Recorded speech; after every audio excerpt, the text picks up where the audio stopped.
Hello and great to see you again. If this is your first time and we haven't met, my name is Bernie.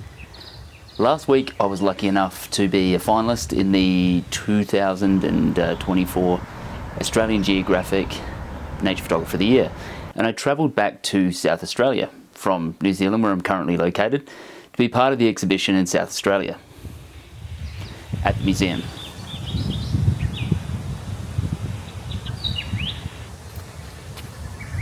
I couldn't go back without my kit, as I knew I wanted to check out some of the local animals and birds. The landscape and the animals are so different from where I'm currently located in New Zealand, and the wetlands I frequented around the Adelaide Hills is such a biodiverse place, so it made for some excellent photography and something a little bit different than I'm used to. Now let me share this with you quickly. I needed to travel small and light as there was a lot of planes involved, but I still wanted to carry some serious gear. I was going to take my 300mm, but I ended up taking the 800mm Z 6.3 and this little backpack, as it fitted everything I needed. So this is it here. So quite a small backpack, kind of unassuming, not what you'd expect with photographic gear in it. But if I open the top of this up now, you'll be surprised to see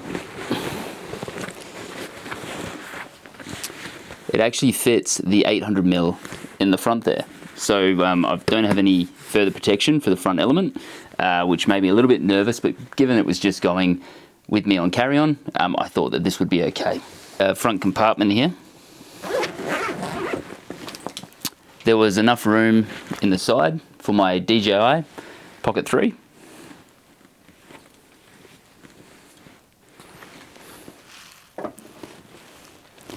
And as it's got inserts, as you can see there, it had enough space for my Z8 and the 40mm f2 that I was borrowing. I've just got my Fujifilm in there as a placeholder, but the Z8 I'm shooting with now was fitting in there in the side with the 40mm on board as well. And then I just popped this here with some cardboard in the bottom, just to give it some extra sturdiness, so it protected that front lens element a little bit better. So all of this and a laptop for 7.1 kilos, which is perfect for carry-on. I was concerned about that front element, but being, it had that hard cover on the front, and I also put that cardboard in. I was sure that it was fine. The size and weight of the mirrorless gear is incredible, but the 800mm 6.3 with the Nikon Z8 is just out of this world. And to be able to carry it on the plane, for under 7 kilos with the laptop and all the other gear, was just next level convenient. So we started off with some nice ducks and other common birds that you might expect to find in a wetland, but I moved on very quickly and found this beautiful juvenile Hoary-headed Grebe. And it's still quite young. They're absolutely stunning and their eyes are electric. And with the dull morning and the muted colours, it really matched their tones, so it really made for a nice image. And I was lucky to get the pair of them mirroring each other as they moved past the scene.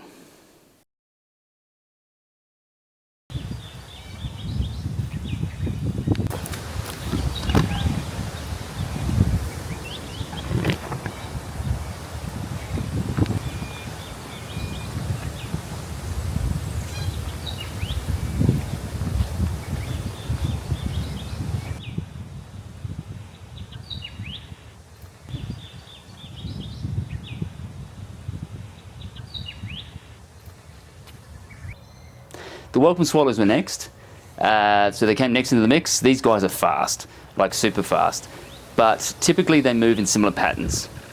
They like to land on familiar branches and key features in the landscape, so I monitored their behaviour and found a couple of key spots that they were kind of frequently landing on.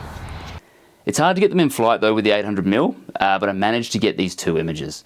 The depth of field on the 800 is so shallow at 6.3, you have to really nail the image. I had quite a few that were just out of focus, nice images, but just not sharp enough for me to want to share. This shot of the welcome swallow, with the wings spread out, the head turned, and the soft morning light, it worked extremely well. I was very, very pleased with this image, possibly the best of the trip. I moved quickly to cover as much ground as I could. I wasn't there for long and I really wanted to see what other species were calling Laratinga Wetlands home. Given I was travelling light, I was using logs rather than tripods to set down my lens and camera, so I could still get something nice and stable for both, you know, your video and stills work. The larger logs really help to double as a bit of a makeshift blind of sorts to kind of cover you from the birds coming past the shot. And the detail in the Z8 and the 800mm is nothing short of spectacular. Along with a very shallow depth of field, it's one of the best wildlife combos outside of maybe the Z8 or Z9 and the 600mm f4TC that I could think of at this time, especially for small birds.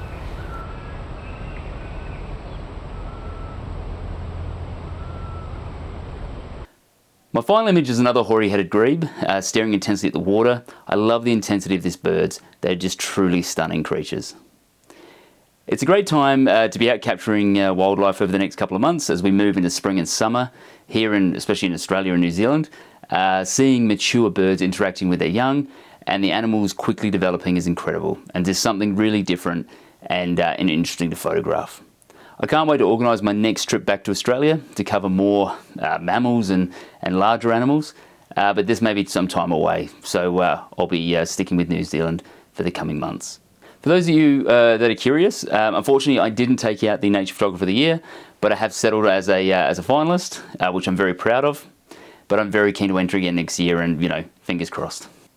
Well, that's all we have for this week. Come back next week as I'll be completing my Australian trip, along with talking about the importance of photographic competitions like the Nature Photographer of the Year and conservation. Have a great and amazing week, and I'll see you soon. Thank you.